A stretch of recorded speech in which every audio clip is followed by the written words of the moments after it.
ओम हरि ओम तत्सत हरि ओम तत्सत हरि ओम तत्सत हरि ओम तत्सत हरि ओम तत्सत। ओम नमः शिवाय ओम नमः शिवाय ओम नमः शिवाय ओम नमः शिवाय ओम नमः शिवाय। सभी महानुभावों को मेरा सादर चरण स्पर्श, सादर नमस्कार, सादर वंदे। माताओं बहनों को चरण स्पर्श, सभी छोटों को बहुत बहुत प्यार। आज मैं नया जो कि बृहद प्रमाणित हिंदी कोश के अनुसार उपनिषद का अर्थ होता है किसी के पास बैठना, ब्रह्म विद्या की प्राप्ति के लिए गुरु के पास बैठना, वेद की शाखाओं के ब्राह्मणों के वे अंतिम भाग जिसमें आत्मा परमात्मा आदि का निरूपण यह उप और निषद शब्दों से बना है। उप का अर्थ होता है निकट और निषद का अर्थ होता है बैठना। इस प्रकार उपनिषद का अर्थ हुआ निकट बैठना। ओम इति। अब मैं सर्ववेद का विहंगम योग का प्रधान सदग्रंथ सर्ववेद का जीवन में आचरण मनुष्य को महान बनाता है। सर्ववेद विहंगम योग का प्राण है, मूल तत्व है। यह विश्व का अद्वितीय आध्यात्मिक सदग्रंथ है।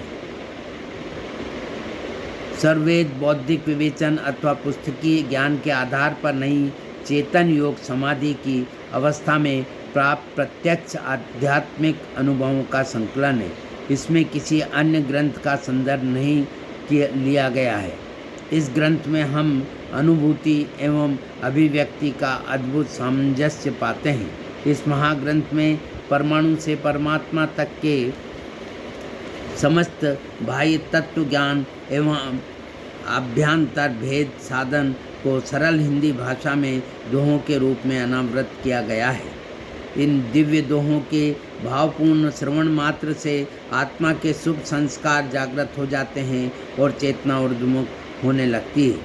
शरीर में थर्राहट हो जाती है, अज्ञान का आवरण क्षय होने लगता है, अध्यात्म अपने शुद्धतम स्वरूप में प्रकट हो जाता है। इसके कारण अब मैं आज स्वागत नित्य गुरुवर संत सुभागम आइए, अध्यात्म दिव्य ज्योति सोम रस बरसाइए। विश्व शांति नाम मंगल परम गुरु को ध्याइए, वर्ग द्वंद्व शांति दूर कर भाव भेद मिटाइए। अद्भुत मार्ग योग विहंगम मैं तुमको बतलाऊंगा, यदि विधिवत तुम साधन करियो अमर लोक पहुंचाऊंगा।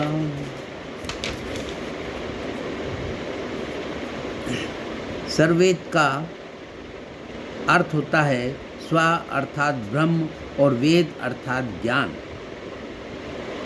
अतः सर्ववेद ब्रह्म ज्ञान संबंधी एक महान आध्यात्मिक ग्रंथ है।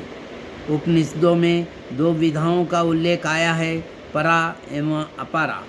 तत्रापरा ऋग्वेदो यजुर्वेदः सामवेदो अथर्ववेदः शिक्षा कल्पो व्याकरण निरुक्तम छंदो ज्योतिषमिति।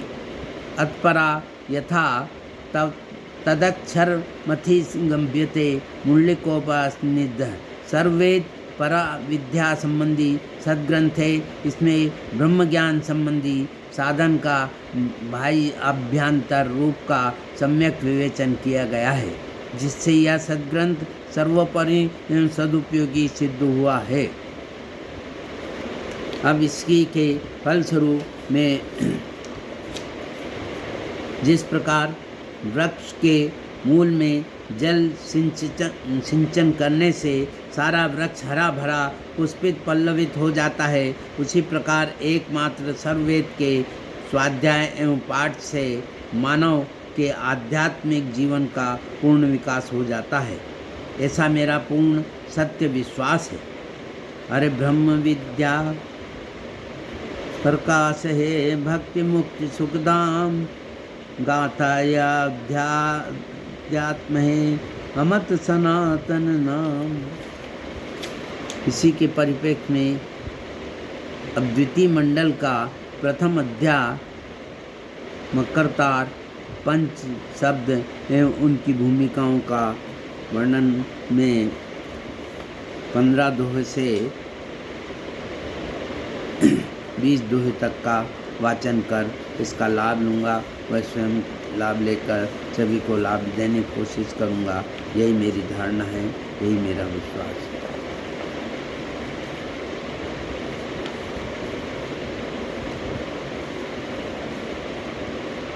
हर निरक्षर पूरन धनी अमृत चेतन धार, सीधे और अंतर गिरी आत्म प्राण धार।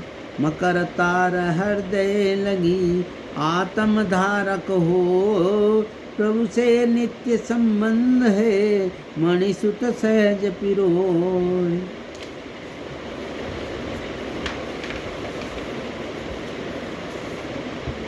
मकर तार है हृदय में नाभि तक वे नाय, नाभि ज्ञात नल शक्ति है जुरे हृदय के माय।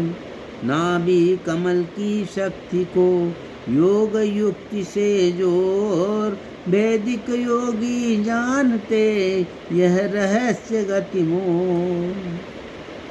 कीट तार धर चढ़त है पहुँच निज स्थान, काम वासना से नहीं एक आधार चढ़ान।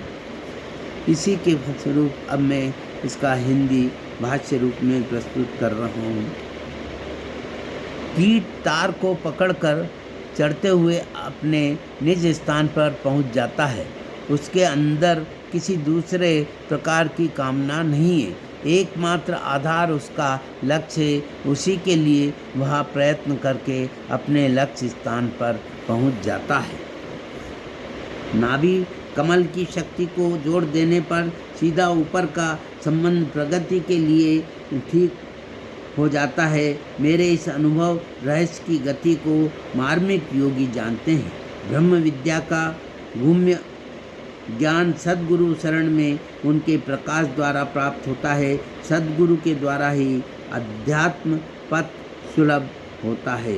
ओम नमः शिवाय। अब मैं एक छोटा सा भजन प्रस्तुत करूँगा।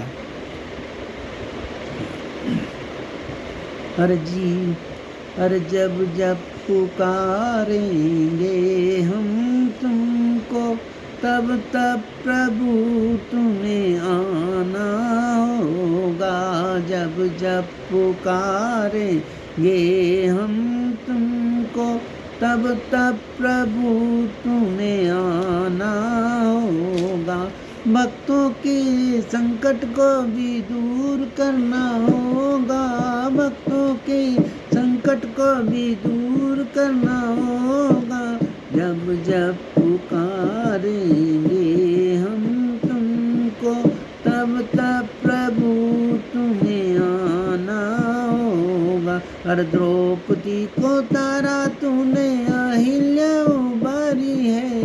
द्रौपदी को तारा तूने अहिल्या उबारी है। हमको भी तारो प्रभु हमारी भी बारी है। हमको भी तारो प्रभु हमारी भी बारी है। नैनों को दर्शन देना होगा। नैनों को दर्शन देना होगा। जब जब पुकारेंगे हम तुमको, तब तब प्रभु तुम्हें आना होगा। हर ध्रुव ने पुकारा तुम तो दौड़ करके आए हो। ध्रुव ने पुकारा तुम दौड़ करके आए हो। अपना बना के उसे गले से लगाते हो।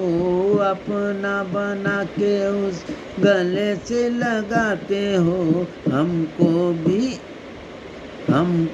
भी अपना बनाना होगा।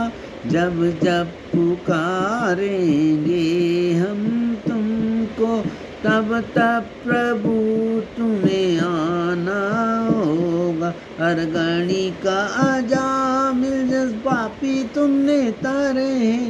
गणी का नील जस पापी तुमने तारे हैं, हम भी है शरण में प्रभु जैसे हैं तुम्हारे हैं। हम भी है शरण में प्रभु जैसे हैं तुम्हारे हैं। नैया